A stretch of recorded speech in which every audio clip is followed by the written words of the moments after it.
नमस्कार. माझं पुस्तक विश्व या आपल्या यूट्यूब चॅनलमध्ये आपणा सर्वांचं मनापासून स्वागत. संपूर्ण लक्ष. रचनाकार सरश्री. विभाग 3. मानसिक विकास. अडथळा 5. लोभ. लोभ म्हणजेच हव्यास, हाव. मनाचा स्वभावच मुळी काही ना काही मागणं हाच आहे. या जगण्यातला सगळ्यात मोठा भिकारी म्हणजे मन. त्याच्या मागण्या कधीच संपत नाहीत. सातत्यानं काही ना काही मिळवण्याची त्याची हाव कधीच कमी होत नाही. त्याचा हावरटपणा इतका की सोन्याची अंडी देणारी कोंबडी मारायला ते मागे पुढे पाहत नाही. मन आलं की लोभ आलाच, हव्यास आलाच. ही लालसी वृत्तीच माणसाचा कडेलोट करते. या वृत्तीमुळेच लोक चोरी करणे, डाका घालणे, लूटमार करणे किंवा जुगारासारख्या फालतू सवयी लावून घेणे यामध्ये अडकून राहतात. आजच्या मानसशास्त्रासमोरचा सगळ्यात मोठा प्रश्न आहे तो पुढील पिढीचा. ज्या सवयीमुळे विनाश होणार आहे त्या सवयींपासून त्याचं रक्षण कसं करावं? ही सवय आहे जुगार खेळण्याची. सगळ्यात मोठं कारण आहे ती ही लालसा वृत्ती. कुठलेही परिश्रम न करता पैसा कमविण्याची इच्छा. या लोकांना एका रात्रीतून करोडपती बनायचं असतं. अशा प्रकारच्या लोभातून जे प्राप्त होतं त्याविषयी मोहही फार तीव्र असतो. त्या गोष्टीला किती सुरक्षित ठेवू आणि किती नाही असं होऊन जातं. काहीही करून ती वस्तू हरवता कामा नये. अशा वस्तूंची यादी अंतहीन आहे. संपत्तीचा मोह, मोटारगाड्यांचा मोह, लेकराबाळांचा मोह, पदाचा मोह, सत्तेचा मोह इत्यादी. अडथळा 6. द्वेष. द्वेष म्हणजेच दुःश्वासाची, तिरस्काराची, मत्सराची आणि दुसऱ्यांवर जळण्याची वृत्ती. कोणाचंही यश पाहिलं की द्वेषाची भावना काही लोकांना वाळवीसारखी पोखरू लागते. कोणाला धनप्राप्ती झाली की मनामध्ये एक जळकट वृत्ती तयार होते. कोणी गाडी घेवो, सुंदर घर बांधो, कोणी परीक्षेत पहिलं येवो किंवा कोणा दुसऱ्याचा विकास हो, अज्ञानात द्वेष निर्माण होऊ लागतो. द्वेषाचे साथीदार आहेत ईर्ष्या आणि प्रतिस्पर्धा. ईर्ष्येमुळेच कुठलेही कारण नसताना दुसऱ्यापेक्षा वरचढ ठरायचा प्रयत्न केला जातो आणि मग सुरू होते प्रतिस्पर्धा.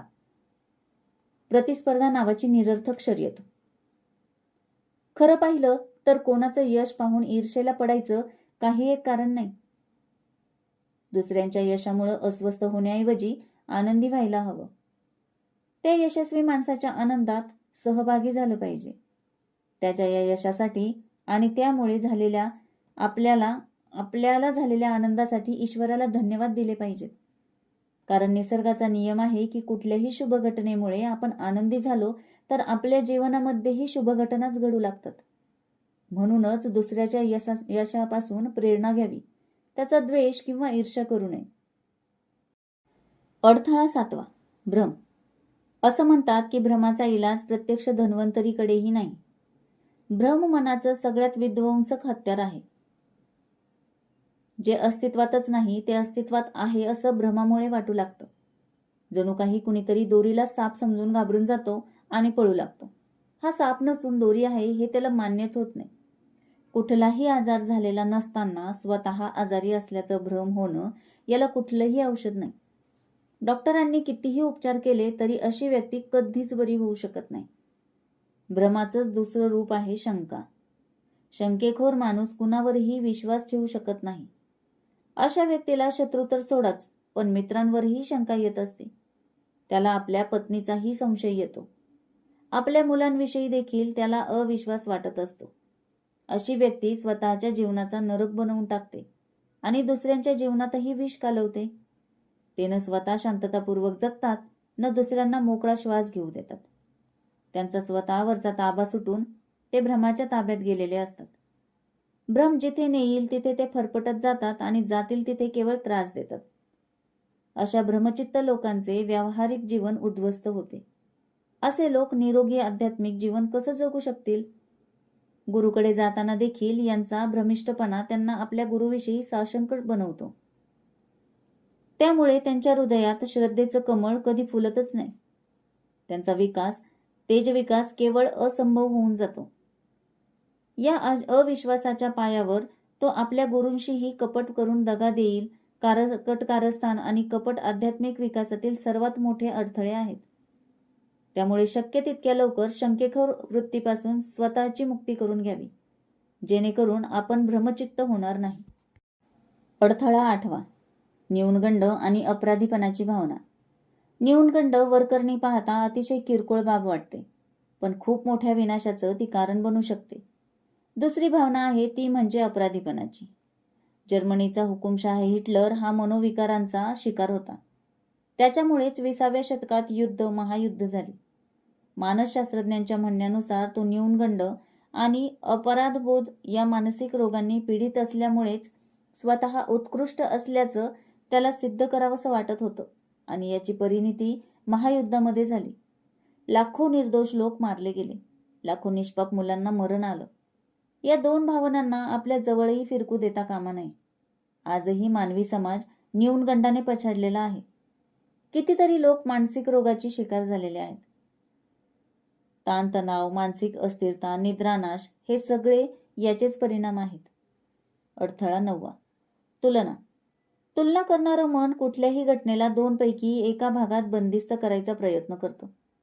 कुठली घटना घडायचा अवकाश, की त्यावर हे चांगलं झालं किंवा हे वाईट झालं यापैकी एक शिक्का मन मारतच.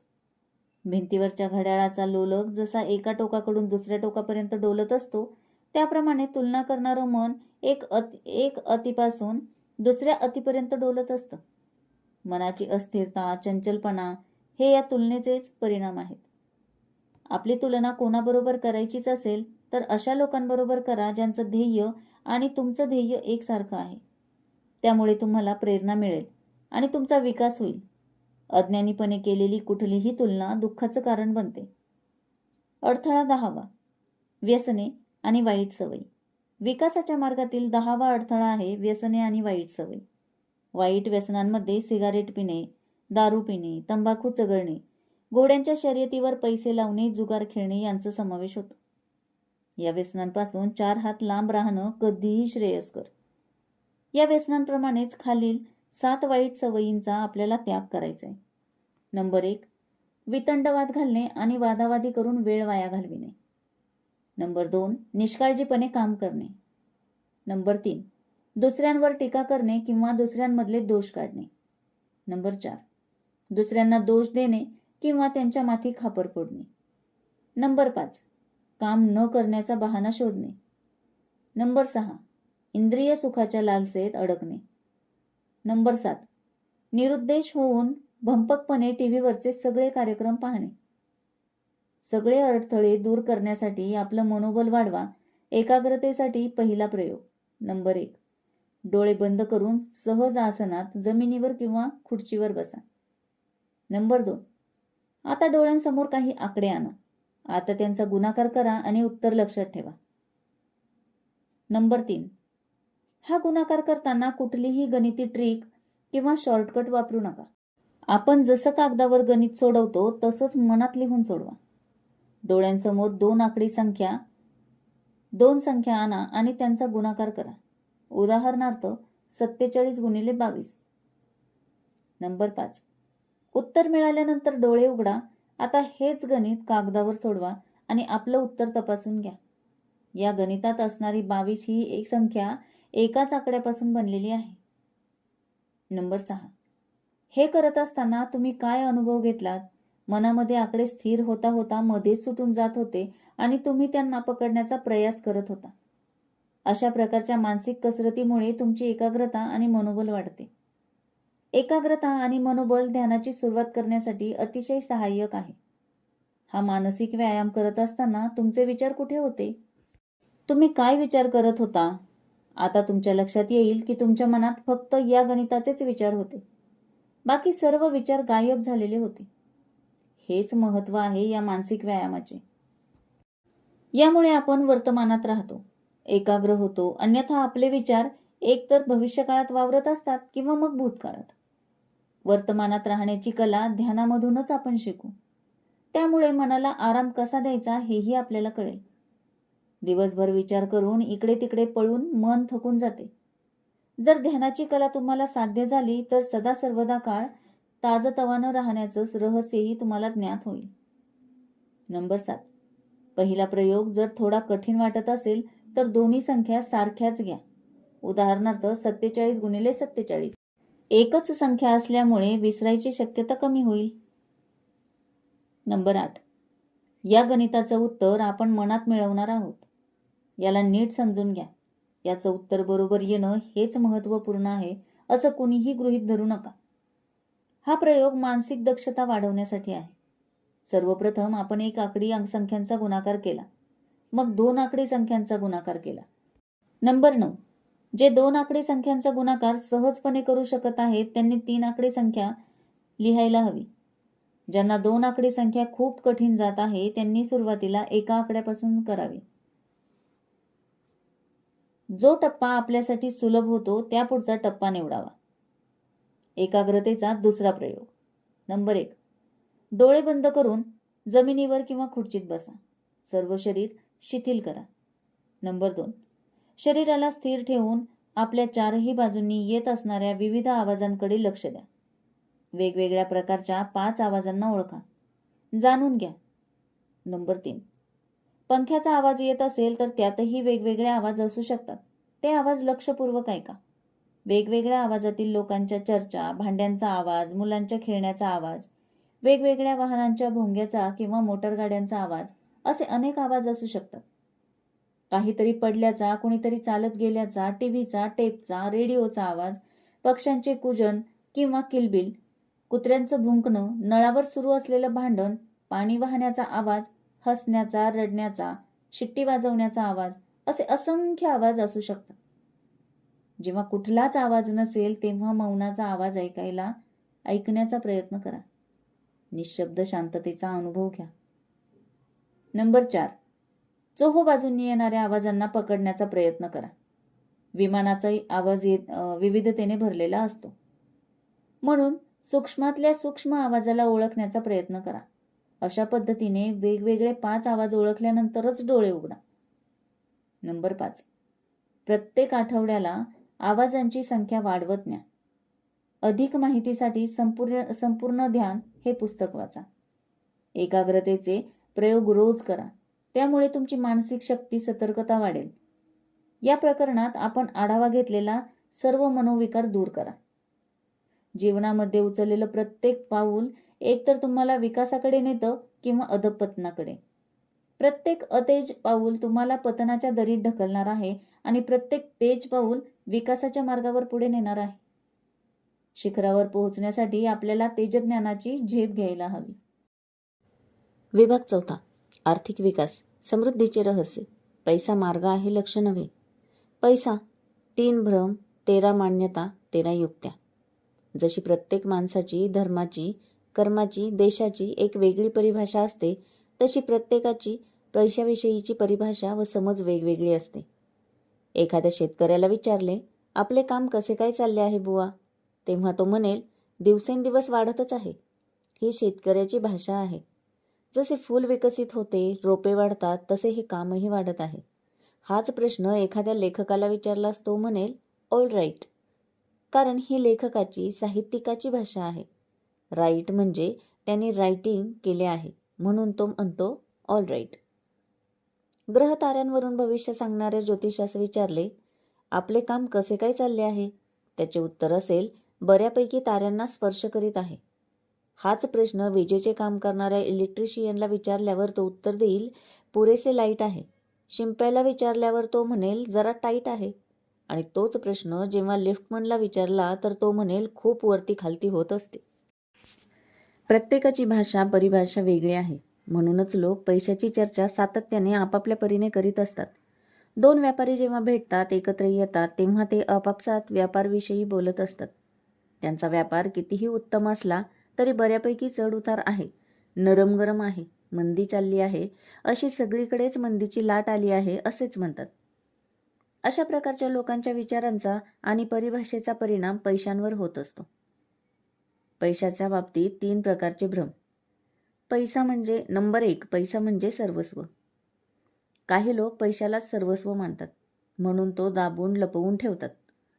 पैशालाच परमेश्वर समजतात. त्यांच्यासाठी, त्यांच्या दृष्टीने नातीगोती सुद्धा कवडीमोल ठरतात.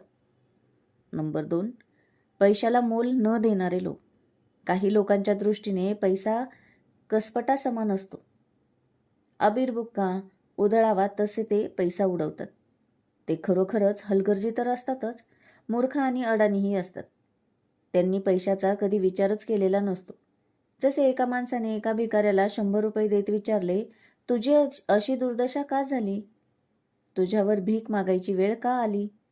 तेव्हा भिकाऱ्याने उत्तर दिले, याआधी मी सुद्धा एक बऱ्यापैकी श्रीमंत माणूस होतो. आपल्यासारखीच मलाही अशीच खोड होती, दुसऱ्यांना प्रश्न विचारून पैसे देण्याची आणि उधळण्याची. नंबर 3. पैशापासून पलायन. काही लोक तर पैशाला साप समजून लांब पळतात. पैशाच्या बाबतीत त्यांच्या डोक्यात चुकीचे ग्रह असतात. त्यांच्या दृष्टीने पैसा म्हणजे भूत अशीच धारणा झालेली असते. पैशाला स्पर्श केल्याने जणू त्यांचा धर्म भ्रष्ट होणार असतो. म्हणूनच पैसा म्हणजे ईश्वरही मानू नका किंवा भूतही समजू नका. वायफळ खर्च करू नका आणि कंजूषासारखा दाबूनही ठेवू नका. कवडीचुंबक बनू नका व त्यांच्यापासून अलिप्तही राहू नका. अखेर पैसा हा पैसा आहे. त्याचा योग्य तो वापर करा आणि अधिक विचार न करता विसरून जा. खुर्चीचा वापर केला म्हणून आपण काही दिवसभर खुर्चीचा विचार करत नाही. पैशाचा वापर आपण अवश्य करा, परंतु पैशाने आपणास वापरता कामा नये हे पक्के ध्यानात ठेवा. पैशाच्या संदर्भात 13 मान्यता. नंबर 1. पैसा कमावणे महाकठीण काम. नंबर 2. हात उसने दिलेले पैसे लोक परत करत नाहीत. नंबर 3. पैसा म्हणजे डाव्या हाताचा मळ. नंबर 4. अधिक पैसा, अधिक समस्या, अधिक कटकटी. नंबर 5. पैसा म्हणजे भूत, पैसा म्हणजे परमेश्वर. नंबर 6. पैसा येतो पण राहत नाही. नंबर 7. लक्ष्मीपूजनाच्या दिवशी दुसऱ्यांना पैसे देऊ नयेत. नंबर 8. पैसे येताच मित्रसुद्धा वैरी बनतात. नंबर 9. ज्यांची मिळकत जास्त ते श्रीमंत असतात. नंबर 10. तळहाताला खास सुटल्यास पैसा मिळतो. नंबर 11. पैसा आनंद, वेळ वगैरे फारच कमी असल्यामुळे इतरांना वाटू शकत नाही. नंबर 12. श्रीमंताचा अध्यात्माशी फारसा संबंध नसतो. नंबर 13. पैशाने वाटेल ते विकत घेता येते. पैशाच्या बाबतीत लोकांच्या भिन्न भिन्न मान्यता आहेत, भिन्न प्रणाली आहेत, वेगवेगळे समज आहेत, ग्रह आहेत. परंतु गंमत अशी की जी गोष्ट आपण मानता त्याचे पुरावे आपणास मिळतात आणि पुरावा जर हाती आला तर ती गोष्ट अधिक दृढ होते. ती मान्यता वृद्धिंगत होते. ती मान्यता वाढली की अजून भरभरून पुरावे मिळतात आणि मान्यता आणखीनच पक्की होते. अशा प्रकारे हे दुष्टचक्र चालतच राहते आणि परिणामी मान्यता इतकी पक्की होते की जसा जास्त पैसा येत राहतो तशा पाठोपाठ समस्याही येऊ शकतात. काही लोकांची समस्या अशी असते की पैसा येतो पण राहत नाही, खर्ची पडतो, त्याला वाटा फुटतात. या मान्यतेमागील खरे कारण काय ते पहा. एखाद्याच्या कमी अधिक मिळकतीवरून तो श्रीमंत आहे की गरीब असे समजू नका. एखाद्याची कमाई भरपूर असते, परंतु तो 4 पैसे गाठीला बांधून ठेवू शकत नाही. पैसा आला की लगेच खर्च करून टाकतो किंवा त्याचा खर्च होतो. खरे पाहता तो एक गरीब माणूस आहे. त्याच्या हातावरचे पोट आहे. आणावे तेव्हा खावे अशी परिस्थिती आहे. एखाद्याची मिळकत कमी आहे परंतु 4 पैसे तो शिल्लक ठेवू शकतो. जो 10% बचत करू शकतो, वास्तविक पाहता तो श्रीमंत आहे. पैशाच्या बाबतीत एक मान्यता अशी आहे, अधिक पैसा कमी अध्यात्म. म्हणजेच ज्यांची कमाई अधिक असते त्यांच्या अध्यात्माकडे दुर्लक्ष होते. त्यांना असे वाटते की अध्यात्मात गेलो तर कमाईकडे दुर्लक्ष होईल, मिळकत कमी होईल. परंतु हा आपला गैरसमज आहे. तसे मुळीच होत नाही. उलट अध्यात्मामुळे आपल्याला जाण आलेली असते. पैशाचा योग्य वापर कसा करावा हे कळते. पैशाचा आपण आदर करू लागतो. पैशाच्या प्रवाहात अडथळे निर्माण करत नाहीत. पैशाच्या बाबतीत मिळकतीच्या भावनेविषयी किंवा पैशाच्या अनाठायी आकर्षणातून अलिप्त होतो. आपण पैशांचे पहारेकरी न बनता धनी बनतो, मालक बनतो. लोकांचा असाही एक समज आहे की पैसा आला की मित्र दुरावतात. मित्र राहत नाहीत, नाती बिघडतात. काही लोक तर पैशाला ईश्वरच मानतात, तर काही लोक पैशाला भूत समजतात. काही लोक पैशाला तळहाताचा मळ समजतात. हे सर्व चुकीचे समज आहेत. जे पैशाला तळहाताचा मळ समजतात त्यांची ही धारणा चुकीची आहे. जे पैशाला परमेश्वर अथवा भूत समजतात त्यांचाही समज चुकीचा आहे. एक जात सर्व अर्धवट ज्ञानामुळे असे म्हणत असतात, परिपूर्ण ज्ञानामुळे पैसा म्हणजे ध्येय वा ठिकाण नसून मार्ग आहे हे कळते. पैशाद्वारे कुठे पोहोचायचे आहे याचा 1 मिनिटभर प्रत्येकाने जरा विचार करून पहा. पैसा मार्ग आहे की ध्येय? मार्ग आहे म्हणजे त्याचा वापर करून आपणास कुठेतरी पोचायचे आहे. कुठेतरी म्हणत असताना सुद्धा नियोजित ठिकाणी पोचायचे आहे. पैशाला ध्येय समजणे म्हणजे केवळ पैसा कमावणे हेच अंतिम ध्येय समजणे असा होतो. परंतु स्वतःलाच हा प्रश्न प्रामाणिकपणे विचारून पहा की आपले लक्ष काय आहे. ज्यांना खरोखरच असे वाटते की पैसा ध्येय नसून मार्ग आहे, त्यांनी आपल्या ध्येयाप्राप्तीसाठी अवश्य झटत राहावे, काम करीत राहावे. परंतु ज्यांना अजून नेमके काय करावे हे कळलेच नाही, दोलायमान स्थिती आहे, त्यांनी अवश्य या गोष्टीवर विचार करायला हवा. कारण आपल्या आयुष्यातील हा एक अतिशय महत्त्वपूर्ण निर्णय आहे. काही लोकांचा असा समज आहे की तळहाताला खास सुटली की हमखास पैसा मिळणार. आता पहा, आपल्या एकंदर दिनचर्येत जवळजवळ 90% कामे हाताने करतो. हाताने कष्ट उपसले तरच पैसा मिळणार. हे एक अतिसाधे सोपे समीकरण आहे. आता जर हातांना कामच नसेल तर निकामी हातांना काही ना काही भावना होतच राहणार. एम्प्टी माइंड डेव्हिल्स होम अशी एक इंग्लिश म्हण आहे. तद्वत कामाशिवाय असलेल्या रिकाम्या हातांना असे काही ना काही चाळे करावेसे वाटणारच. यालाच तळहाताला खास सुटल्याची जाणीव होते. खरे तर ते हात शक्यतो लवकरात लवकर कामात व्यस्त राहावयास पाहत असतात आणि त्यांना जर काम मिळाले तर मग आपोआपच कष्टाचे मोल मिळणार, म्हणजेच 4 पैसे मिळणार. त्यामुळेच कदाचित वरील समज रूढ असावा. जुन्या काळात म्हणण्यापेक्षा काही वर्षांपूर्वी आधुनिक यंत्रे नसल्यामुळे अधिकतर कामे मशीनच्या सहाय्याने न करता हातानेच करावी लागायची. आज आपण रस्त्याची किंवा हायवेची कामे जोरात चाललेली पाहतो. माणसे मोजकीच दिसतात, यंत्रे मात्र अवाढव्य सैतानी ताकदीची पाहायला मिळतात. खणण्यापासून वाहतुकीपर्यंत आणि सिमेंट, खडी, वाळूच्या मिश्रणापासून ते सपाटीकरणापर्यंत सर्व कामे यंत्रांनीच केली जात असल्याचे आपण पाहतो. पूर्वी मात्र साध्या रस्त्याच्या कामासाठी सुद्धा जत्रेसारखी माणसे दिसायची. शेतकरी सुद्धा शेतीची बहुतेक कामे मशीननेच करताना दिसून येतात. पिकांना पाणी देणे असो वा कापणी असो की मळणी. त्यामुळे हाताने करावयाची कामे त्या मानाने खूपच कमी झाली व कष्टाळू हातांना आता बऱ्यापैकी आराम मिळू लागला आहे. आणि त्यामुळे हाताला खास सुटण्यासारख्या संवेदना होऊ लागल्या आहेत. याला रिकामपणाचा चाळा असेही म्हणता येईल. पैसा किंवा धन ही तशी काही वाईट गोष्ट नाही. नाक मुरडावे अशी तर मुळीच नाही. पैसा हा जीवनावश्यक भाग आहे, घटक आहे. आपल्या स्वयंपाकघरात सुरी असते, तिला आपण नावे ठेवत नाही. बरी आहे, वाईट आहे असे काहीच म्हणत नाही. भाजी चिरण्यासाठी ती आपण वापरतो व त्यानंतर तिचे काम संपताच एका बाजूला व्यवस्थित ठेवून देतो. तिला आपण सोबत घेऊन फिरत नाही. सुरी ही स्वयंपाकघरातील अडगळ आहे असे आपण कधीच समजत नाही. हे जसे आहे तसेच पैसा हा उपयुक्त घटक आहे. पैसा हा माझ्या डाव्या हाताचा मळ आहे. परमेश्वर आहे की सैतान आहे असे म्हणायची काहीच आवश्यकता नाही.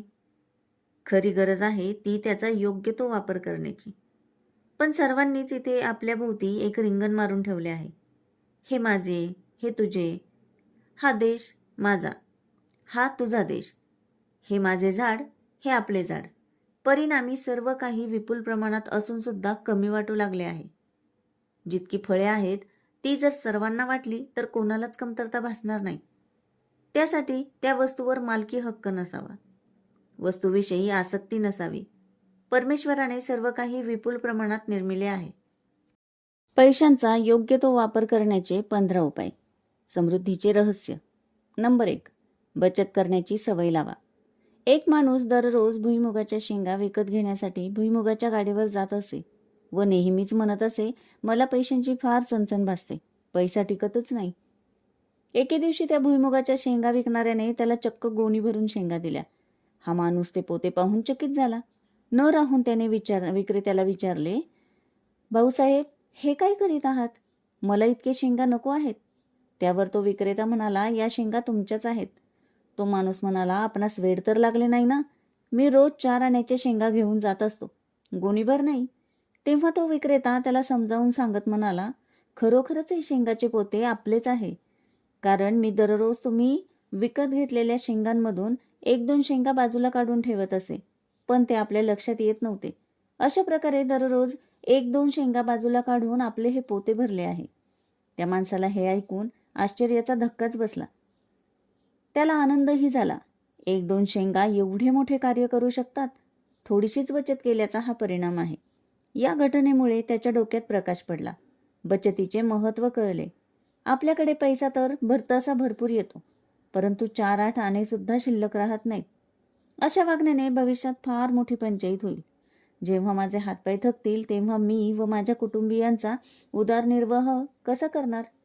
त्यांच्या गरजा कशा भागविणार? तेव्हा पैसा खर्च करण्याचे योग्य ते नियोजन असेल तर 80% आर्थिक अडचणी कमी करू शकतो.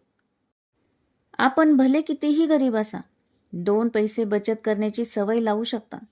थेंबे थेंबे तळे साचे ही म्हण आपल्या पूर्वजांनी उगीच सांगितली नाही. तेव्हा अगदी छोट्यातल्या छोट्या बचतीला किरकोळ बाब समजू नका. आपला पैसा आपल्याचसाठी आणखी पैसे कमावू शकेल अशी योजना बनवा. केवळ खर्चच करीत राहिलात, उधळपट्टी करीत राहिलात तर खजिने सुद्धा रिते होतील. दिवसभरात आपल्या जवळ आलेली नाणी जमविण्याची सवय लावली तरी सुद्धा आपण आश्चर्यचकित करणाऱ्या संपत्तीचे मालक होऊ शकता.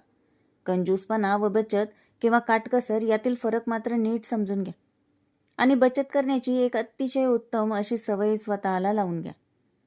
नंबर 2. पैसा गरज बनवा. आकर्षण, मोह किंवा आसक्ती नव्हे. लोक केवळ चढाओढीच्या भावनेतून दुसऱ्याकडे असलेली वस्तू पाहून स्वतःसाठी विकत घेतात. तसे पाहिले तर त्या वस्तूची त्यांना मुळीच गरज नसते. अशा वेळी एक अतिशय साधा प्रश्न स्वतःला विचारा. ही वस्तू खरेदी करणे माझी गरज आहे की आकर्षण? गरज म्हणजे खरोखरच ती गोष्ट आपणास लागणारी आहे. आकर्षण म्हणजे ती वस्तू आपणास आवडली किंवा इतर कुणी जवळच्या व्यक्तीने विकत घेतली आहे म्हणून आपण ती विकत घेणे. केवळ चढाओढीच्या भावनेने ईर्ष्येपोटी लोक अशा वस्तू विकत घेत असतात. वस्तुतः त्यांना त्यांची मुळीच गरज नसते. जेव्हा म्हणून आपण एखादी वस्तू खरेदी करण्यासाठी बाजारात जाल तत्पूर्वी स्वतःला एक प्रश्न विचारा. ग की आ? गरज की आकर्षण? जर उत्तर आले आ म्हणजेच आकर्षण तर मग लगेच दुसरा प्रश्न विचारा. माझ्या ज्या गरजा आहेत, मुलांना काही वस्तू हव्या आहेत, वह्या पुस्तके हवी आहेत किंवा घरात काही वस्तू लागणार आहेत का?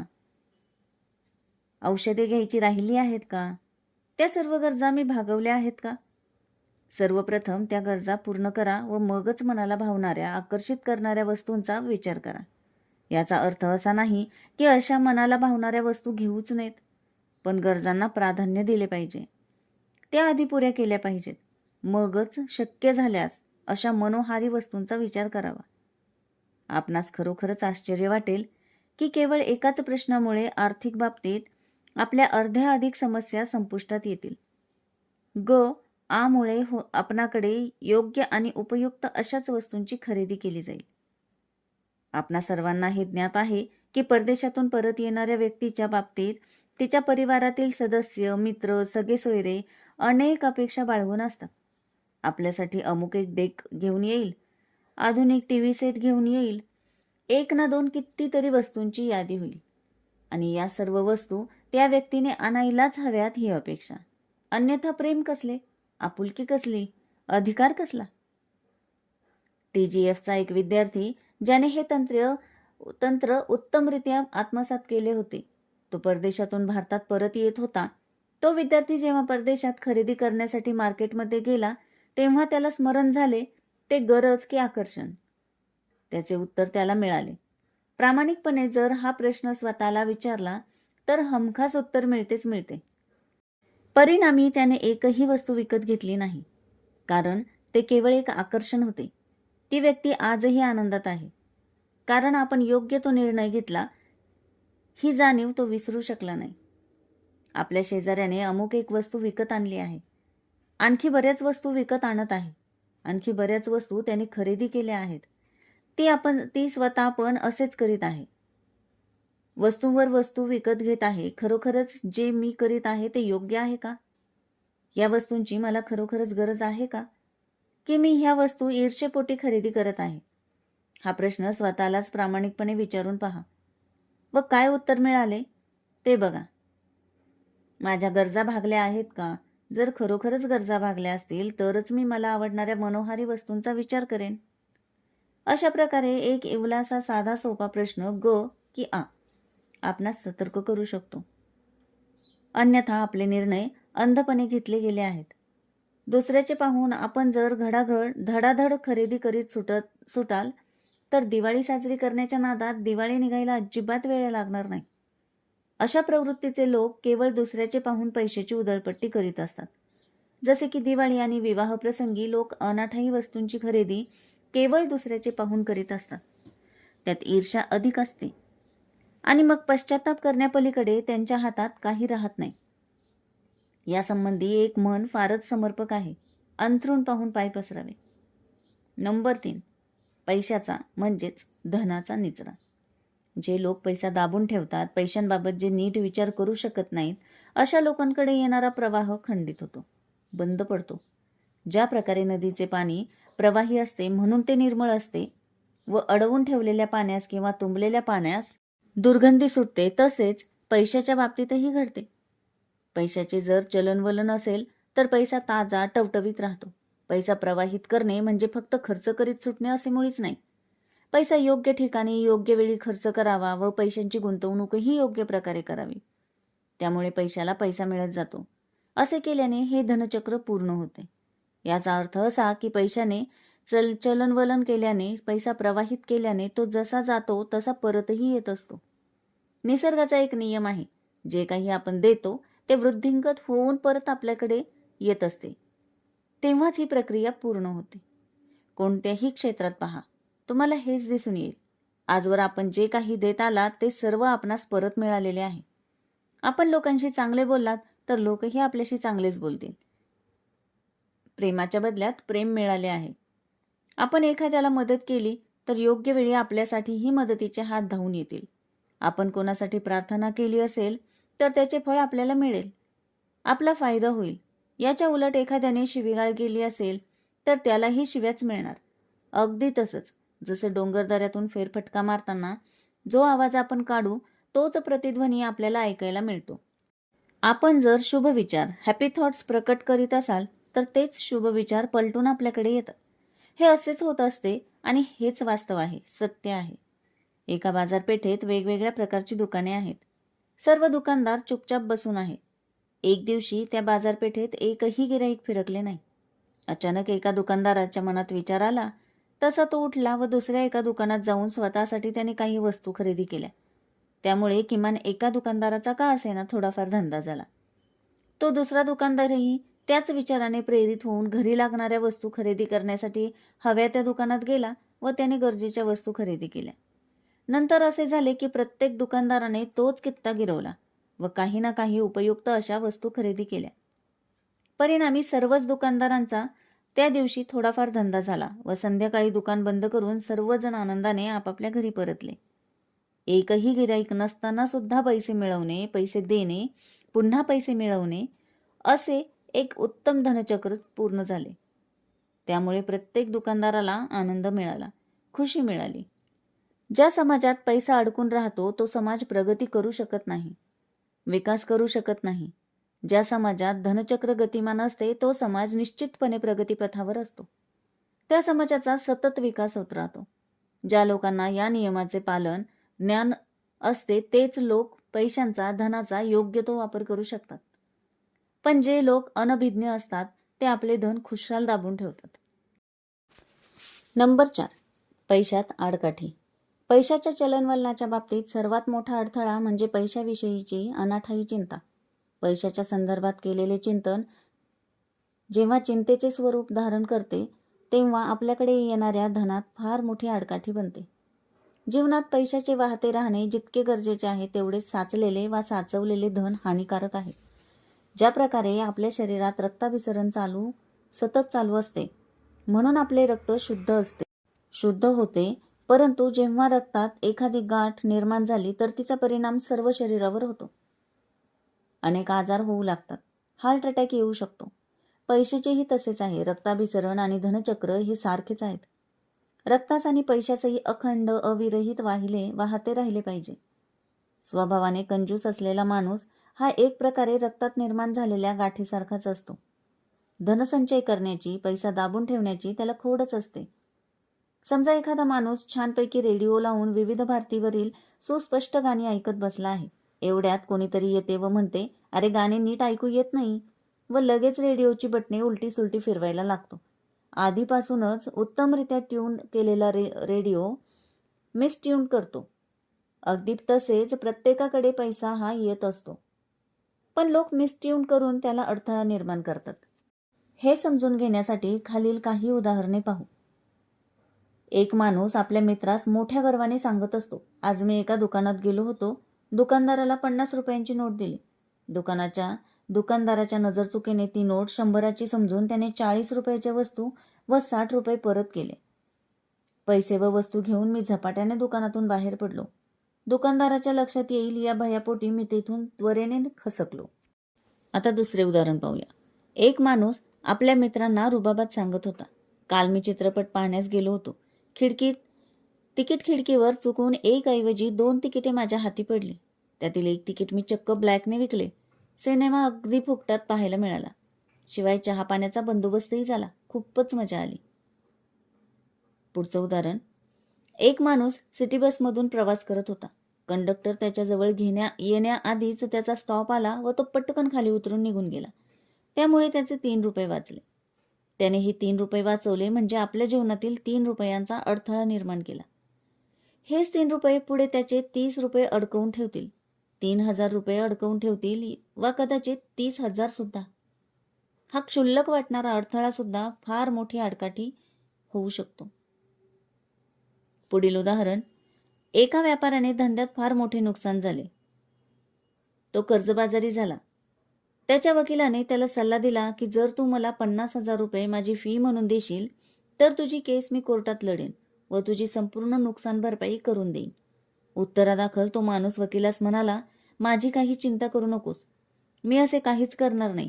मी लोकांचे पैसे हात उसने घेतले आहेत. सर्वप्रथम मला ती देणी चुकवायची आहेत. 50,000 रुपये दिल्याने माझी सुटका होईल, पण वास्तव हे आहे की मुळातच मी लोकांचे पैसे घेतले आहेत. त्यात मला कुठल्याही प्रकारे आडकाठी आणायची नाही. आणि खरोखरच पुढे काही दिवसातच तो कर्जमुक्त झाला. लोकांची सारी देणी चुकवली कारण त्याला पैशाची उत्तम समज होती. आणखी एक उदाहरण पाहू. एका विद्यार्थ्याने येऊन सांगितले, काही महिन्यांपूर्वी मी माझ्या एका मित्राला हात उसने 20,000 रुपये दिले होते. आता मला पैशांची गरज भासत असल्यामुळे त्याच्याकडे मी माझे पैसे मागितले, पण तो आज देतो उद्या देतो अशी टोलवाटोलवी करीत आहे. त्यामुळे मी फार हैराण झालो आहे. त्याला सांगितले की तू तुझ्या मित्राला नीट समजावून सांग की तुझी किती अडचण निर्माण झाली आहे. देईल तो परत त्या मित्राकडे गेला, पण पालथ्या घड्यावर पाणी. त्याला काही पाजर फुटला नाही आणि टोलवाटोलवीखेरीज काहीच मिळाले नाही. मग त्या विद्यार्थ्याची हकीकत ऐकून त्याला विचारले, काय रे, यापूर्वी तुझ्या हातून असे कधी घडले आहे का की तू कोणाचे तरी पैसे देण्याचे टाळलेस? बघ, नीट विचार करून सांग. त्याने बराच वेळ विचार केला आणि त्याला एकदम काहीतरी आठवले. तसे तो म्हणाला, होय खरे आहे, मध्यंतरी मी कोर्स केला, ते फीचे पैसे मी अद्याप दिलेच नाहीत. मग त्या विद्यार्थ्याला सांगितले की बघ, यापुढे थोडे थोडे करून आधी फीचे पैसे चुकते कर. एक रकमी चुकते करता आले नाहीत तरी चालेल. अगदी 50 रुपये जरी देता आले तरी नेऊन दे. तू स्वतःला समज दे की मी कोणाचाही एकही पैसा बुडवणार नाही, अडकवून ठेवणार नाही. मी द्यायला तयार आहे, ती रक्कम चुकती करायला तयार आहे. असे करशील तरच तुझे धनचक्र पूर्ण होईल. त्याचे कारण असे आहे की पैशाचा प्रवाह एकाच बाजूने असून चालत नाही, तो दोन्ही बाजूने वाहता असावा लागतो. त्या विद्यार्थ्याने जेव्हा त्याने रोखून धरलेले फीचे पैसे द्यायला सुरुवात केली तेव्हा एक नवल घडले. तो आश्चर्यचकित झाला, कारण एके दिवशी त्याचा तो मित्र स्वतः येऊन म्हणाला, मी अमुक तारखेला तुझे सर्व पैसे चुकते करतो, अजिबात काळजी करू नकोस, मी तुझा एकही पैसा बुडवणार नाही. तेव्हा निश्चिंत राहा, कारण त्या विद्यार्थ्याने एक छोटासा प्रयोगच केला होता. कोणा एकाचे त्याने पैसे अडकवून ठेवलेले होते, त्यातील थोडे पैसे द्यायला सुरुवात केली आणि परिणाम हाती येऊ लागले. यावरून एकच गोष्ट लक्षात घ्या की आपण जर कोणाचे पैसे अडकवून ठेवलेत तर आपलेही पैसे कोणीतरी अडकवून ठेवतो. आपण सुद्धा या नियमांचे पालन करायचे आहे. आपल्या जीवनात असे अडथळे आडकाठ्या आपणास निर्माण करायच्या नाहीत. जर कधी काळी असे कळत न कळत घडले असेल तरी आत्ताच ते अडथळे काढून टाका. ज्या प्रकारे एक छोटासा खडा जरी पाण्याच्या पाईपमध्ये अडकला असेल तरी पाण्याची धार एकदम बारीक होते. त्याचप्रमाणे पैशांच्या व्यवहारात एक छोटासा अडथळा जरी आला तरी पैशांचा प्रवाह खंडित होऊ शकतो. नंबर 5. धनिकांविषयी ईर्ष्या वा द्वेष असता कामा नये. पैशांच्या बाबतीत माणसाकडून एक चूक वारंवार घडत असते. ती म्हणजे आपल्यापेक्षा श्रीमंत माणसावर तो नेहमी जळत असतो. आपली इच्छा श्रीमंत बनायची आहे, आपले स्वप्न अधिक धनिक बनायचे आहे, तर मग धनिकांचा श्रीमंतांचा तिरस्कार करून कसे चालेल? अशाने आपले स्वप्न कसे साकार होणार? ही घृणा जर आपण मनातून कायमची काढून टाकली तरच आपण लक्ष्मीचे स्वागत करण्यास सज्ज होऊ. जर आपण पैशांच्या प्रती खुले असाल तरच लक्ष्मी आपल्या घरी पाणी भरायला येऊ शकेल. अन्यथा श्रीमंत माणसांविषयी आपल्या मनात तेढ, ईर्ष्या असेल तर अज्ञानवश आपण आपल्या पायावर स्वतःहून कुऱ्हाड मारून घेत आहात. येऊ पाहणाऱ्या लक्ष्मीला आपण लाथाडत आहात हे विसरू नका. इतरांची प्रगती पाहून त्यांना धन्यवाद दिले पाहिजेत. एखाद्याला लॉटरी लागली असेल तर त्याचे मोठ्या आनंदाने अभिनंदन केले पाहिजे. त्याला म्हणा, मला पत्ता हवा आहे. तो म्हणेल, कोणाचा?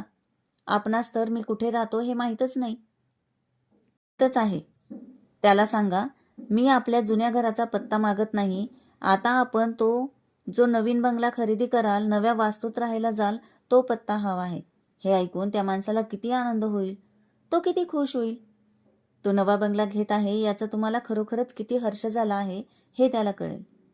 आनंदित होण्याचे खरे कारण हे आहे की आपल्या शेजाऱ्या पाजाऱ्यांपैकी जर कोणाला लॉटरी लागली असेल तर ती शक्यता आपल्या बाबतीतही असू शकते. आपला शेजारी जर श्रीमंत होत असेल तर उद्या कदाचित आपणही होऊ शकू. म्हणून आपण शेजाऱ्याकडे अमुक एक वस्तू आहे ती आपल्याजवळ नाही असे न समजता आपणही ती वस्तू आज ना उद्या घेऊ अशी प्रेरणा घ्या. परंतु त्याच्याविषयी ईर्ष्या असेल तर मात्र आपण स्वतःच त्याच बाबतीत अडथळा निर्माण करीत आहोत हे लक्षात ठेवा. म्हणून असे छोटे मोठे अडथळे घालण्याचे बंद करा. नंबर 6. पैशाचा आदर करा. दिवाळीत आपण लक्ष्मीपूजन करतो, म्हणजेच आपण लक्ष्मीचा आदर करतो, पैशांचा आदर करतो. लक्ष्मीचा आदर म्हणजेच आपल्याही जीवनात तिने प्रवेश करावा हाच उद्देश असतो. आपणही धनिक व्हावे ही भावना त्यामागे असते. नोटा जर भेळीच्या कागदाप्रमाणे चोळामोळा करून खिशात ठेवत असाल तर तो पैशाचा परिणामी लक्ष्मीचा घोर अनादर आहे. पैसा जर व्यवस्थित ठेवत असाल तर एक प्रकारे पैशाचा आपण आदर करतो असा त्याचा सरळ सरळ अर्थ आहे. आणि अशा रीतीने जर पैशाची आणि तुमची वेवलेंथ जुळत असेल तर याचा स्पष्ट अर्थ असा आहे की आपले ट्युनिंग होत आहे. ज्या वस्तूशी आपले ट्युनिंग होते ती आपल्याजवळ येतेच येते. उदाहरणार्थ, आपण बसमधून प्रवास करीत आहात. तिकीट काढता तेव्हा कंडक्टर सुट्टे पैसे नाहीत, 8 आणे नंतर देतो असे सांगतो आणि नंतर तो देतच नाही. आपणही विचार करतो की जाऊ द्या, 4-8 आणे तर आहेत, कुठे मागत बसता. याचाच अर्थ असा की आपण पैशाचा अनादर करीत आहात. तसे पाहिले तर 4-8 आणे ही आपणासाठी फार मोठी बाब नाही किंवा त्याने फार मोठे नुकसान होणार नाही असे नाही. परंतु ते पैसे आपले आहेत, आपल्या हक्काचे, कष्टाचे आहेत. तेव्हा तुम्ही ते पैसे कंडक्टरकडे बसमधून उतरताना निसंकोचपणे मागून घेतलेच पाहिजेत. वाटल्यास ते 8 आणे घेऊन एखाद्या भिकाऱ्याला द्या, चालेल, पण कंडक्टरकडून अवश्य घ्या. हे असे करणे म्हणजे पैशाचा आदर करणे असा अर्थ होतो. त्याचबरोबर पैशाच्या बाबतीत आपण बेजबाबदार नाही हेही सिद्ध होते. अन्यथा काही लोक असे विचार करतात, 4-8 आण्यासाठी कशाला कमीपणा घ्यायचा, त्याने काय फार मोठा फरक पडणार आहे किंवा असे कोणते नुकसान होणार आहे. आपल्याला काय कमी आहे तेव्हा 4-8 आण्यासाठी हात पसरायचे असा विचार करणे म्हणजेच फार मोठी चूक करीत आहात हे लक्षात घ्या. पण काही कारणांमुळे तो पैसे देण्यास असमर्थ असेल तर मात्र ठीक आहे, सोडून द्या. पण आपल्या हक्काचे पैसे मागायला लाजू नका व विसरूही नका. प्रयत्नही सोडू नका. आपण स्वतःहून पैशाबद्दल विचारणे म्हणजे भांडण करणे असे होत नाही. तरी पण आपल्या बाजूने आपण स्पष्टपणे सूचना करा. माझा स्टॉप येत आहे, राहिलेले सुट्टे पैसे द्या. आपल्याकडून पैसे फेकले जाऊ नयेत किंवा लपवले जाऊ नयेत, त्यांचा विचारपूर्वक समज ठेवून वापर केला पाहिजे. नंबर 7. पैशाच्या बाबतीत नकारात्मक विचार करू नका. किती गेले असा विचार न करता किती मिळाले असे म्हणा. अधिक तर असेच ऐकायला मिळते की आज एवढा खर्च झाला. सहज जरा बाजारात फिरून आले तर 100 रुपये खर्ची पडले. आज 200 रुपयांना टोपी बसली. आज 1000 रुपयांचा चुराडा झाला. लोक जेव्हा म्हणून बाजारात जातात व काही ना काही खरेदी करतात तेव्हा अशीच भाषा वापरताना ऐकायला मिळेल. जणू ही एक ठरलेली भाषाशैलीच आहे. याला नकारात्मक विचार किंवा विचारसरणी म्हणतात. ठीक आहे, आपण 100 रुपये खर्च करून आलात, पण हे का सांगत नाही की मी अमुक एक वस्तू विकत आणली, आज एक शर्ट घेतला, पर्स विकत घेतली, पुस्तके खरेदी केली. आणलेल्या वस्तूंबद्दल कधीच कोणी बोलत नाही. ते फक्त सांगत सुटतात की इतके पैसे खर्च झाले, तितके पैसे खर्च झाले. एखादा दात जर तुटला असेल, जीभ वारंवार तिथेच जाते. जे गेले त्याबद्दलचे माणसे नेहमी बोलत असतात, पण जे काही मिळाले त्याबद्दल चुकून सुद्धा बोलत नाहीत. केवळ ह्याच नकारात्मक विचारसरणीमुळे पैशांची आवक कमी होते व पातळीही कमी होते. पैशासोबत बरेच काही येत असते, पण सर्वप्रथम ही नकारात्मक विचारसरणी बंद करा. स्वतःलाच अर्धसत्य सांगण्याचे थांबवा व पूर्ण सत्य सांगा. खरे तर अर्धे सांगणे मनाला फारच भावत असते. मन तर स्वतःच आपला अर्धा चेहरा लपवत असते. यापुढे आपण कोणतीही वस्तू घेऊन याल तर स्वतःला व इतरांना अर्धे सांगण्याचे पूर्ण बंद करा. सत्य, पूर्ण सत्यच सांगा. एखादी वस्तू आणली असे सांगा. एखादी व्यक्ती रिक्षाने आपल्याकडे आली असेल व ती रिक्षाला इतके पैसे खर्च झाले असे सांगत असेल तर तिला आवर्जून सांगा, बाबा रे, हे असले नकारात्मक विचार सोडून दे. त्याऐवजी असे सांग की रिक्षाने आलो ते खूप छान झाले. बसला प्रचंड रांग होती, त्यात हे रणरणते ऊन आणि मुख्य म्हणजे वेळेवर पोचलो. आपण आपल्या अर्धचेतन मनाला जी माहिती पुरवत असतो त्या आधारे ते काम करीत असते. जेव्हा आपण असे म्हणता, हे गेले ते गेले, याचाच अर्थ असा की आपण आपल्या अर्धचेतन मनाला माझे सर्वच जातच आहे हीच माहिती पुरवत असतो. त्यामुळे त्याचे परिणाम सुद्धा तसेच मिळतात. अमुक आले तमुक घेतले, परिणामी आपले अर्धचेतन मन त्या त्या वस्तू आपणाकडे आकर्षित करून घेते. अशा प्रकारच्या विचाराला पैशाशी संलग्न भावना असे म्हटले जाते. प्रश्न पैशांचा नसून भावनांचा, विचारांचा आहे. पैशासोबत किंवा पैशाबाबत जी भावना असते, हे गेले ते गेले, त्यामुळे सर्व काही विपुल असून सुद्धा कमीच वाटते. एवढ्यासाठीच जेव्हा जेव्हा आपण जे काही घेऊन आला असाल त्याबद्दल बोला. आज ही वस्तू मिळाली, हे आणले, हे प्राप्त झाले. नंबर 8, मनी मंत्राचा म्हणजेच धनमंत्राचा प्रयोग करा. जेव्हा आपण एखाद्याला पैसे देत असाल तेव्हा एक क्षणभर आपल्या आत त्याच्या स्पर्शाची जाणीव करून घ्या. त्या संवेदनांची, लहरींची जाणीव घ्या. जेव्हा आपण एखाद्याला पैसे देत असता तेव्हा एक क्षणभर आपल्या हातातील पैसे, नोट किंवा नाणे जे असेल ते देताना पूर्णपणे लक्ष हातावर केंद्रित करून मनातल्या मनात असे पुटपुटा की हा पैसा जो आता मी देत आहे तो काही पटीने वाढून परत माझ्याकडे येणार आहे. सर्व काही विपुल आहे. देअर इज इनफ हा आहे मनी मंत्र. पैसे देताना आपले लक्ष फक्त हात आणि बोटांच्या स्पर्शावर केंद्रित करा. इथे मात्र भावना, विचारात आसक्ती असू नये. जो पैसा आपण देत आहोत त्यावर क्षणभर आपण लक्ष केंद्रित केले तर त्या स्पर्शातील वेगळेपण आपणास हमखास जाणवेल. आपणाकडून आजवर असे घडले नाही, ठीक आहे, आता यापुढे मात्र आपण असे करून पहा. आपले लक्ष हातातील पैशांवर केंद्रित झाले आहे.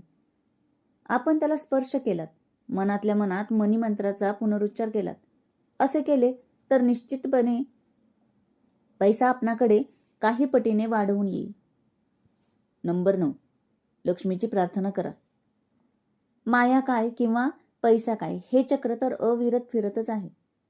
परंतु या मायेच्या फेऱ्यातून सुटका करून घ्यायची असेल तर मायेला प्रार्थना करा. हे मायादेवी, कृपा करून मला तुझ्यापासून स्वतंत्र कर, विमुक्त कर. लक्ष्मीपूजन करीत असला तर तेव्हा सुद्धा तिला अशीच प्रार्थना करा की हे लक्ष्मी, मला तुझ्या मायाचक्रातून मुक्ती दे. मात्र एक गोष्ट लक्षात ठेवा की ही प्रार्थना भावपूर्ण, श्रद्धापूर्वक व विश्वासाने केलेली पाहिजे. सत्यनारायणी जर प्रसन्न झाली तर सत्यनारायण म्हणजे सत्य प्रकट व्हायला अजिबात वेळ लागणार नाही. आपली प्रार्थना त्वरित फळास येईल. पैशांचा जेव्हा अजिबात विचार शिवत नसतो तेव्हाच लक्ष्मी प्रसन्न होते. जे लोक उठसूट दिवसभर फक्त पैशांचाच विचार करतात त्यांच्यावर लक्ष्मी मुळीच प्रसन्न होत नाही. मग तो भले करोडपती का असेना. ज्याच्यावर लक्ष्मी प्रसन्न होते त्याच्याकडे गरज पडेल तेव्हा पैसा कुठल्याही मार्गाने अवश्य येतो. म्हणून लक्ष्मीची श्रद्धापूर्वक, भावपूर्वक, विश्वासाने प्रार्थना करा. आणि सदैव ऐश्वर्यात राहा.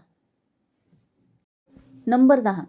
पैसा नाही ही समस्या असूच शकत नाही. सदसद विवेक बुद्धी नसणे ही समस्या आहे.